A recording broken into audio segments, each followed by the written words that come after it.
रवी राणा आणि नवनीत राणा यांनी उद्धव ठाकरेंवर हल्लाबोल केलाय। अयोध्येतल्या मंदिरामध्ये प्राणप्रतिष्ठा सोहळ्याच्या मुद्द्यावरनं राणांनी ठाकरेंवर टीका केली आहे। दुसरीकडे उद्धव ठाकरेंना कारसेवकांचं योगदान कसं कळणार असा सवालही नवनीत राणांनी उपस्थित केलाय। निमंत्रण आलं तरी सुद्धा ते अयोध्येला गेले नाहीत।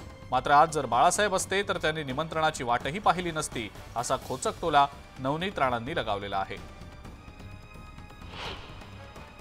कारण उद्धव ठाकरेंना धनुष्यबाण हा पेलत नव्हता। श्रीराम भगवंताचा धनुष्यबाण हा अशा व्यक्तीचा असला पाहिजे ज्याच्यामध्ये श्रीराम भगवंताचे विचार आहे, बजरंगबलीचे विचार आहे, ज्याच्यामध्ये हनुमान चालीसा म्हणण्यासाठी ज्यांना जेलमध्ये टाकलं उद्धव ठाकरेंनी, अशा माणसाचा धनुष्यबाण शोभत नव्हता। म्हणून हा धनुष्यबाण एकनाथजी शिंदेजवळ गेला। फक्त फेसबुक लाईव्ह करणारे जे माणसं आहे त्यांच्याकडनं 90 आणि 92 मध्ये लढाई लढणं कायले म्हणते, त्यांनी कधी विचारही केला नसन आणि पुढे भविष्यात मातोश्री जोडून ते बाहेर कधी निघाले नाही। मला नाही वाटतं पुढेही काही करू शकतात।